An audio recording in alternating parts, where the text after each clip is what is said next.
আসসালামু আলাইকুম। আপনারা ভিডিওতে দেখতে পাচ্ছেন যে বিশাল আকৃতির একটি লেক এবং লেকের চারিপাশে সবুজ গাছপালায় ভরে গিয়েছে।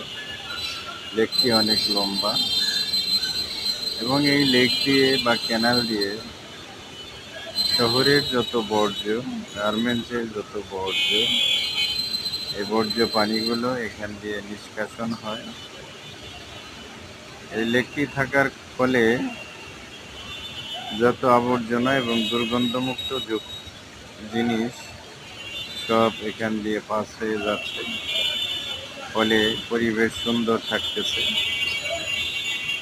শহরের লোকজনগুলা সুস্থভাবে বসবাস করতে পারতেছে এবং পরিবেশটা রক্ষা হচ্ছে। তবে প্রতিটা শহরে এরকম ক্যানেল বা খাল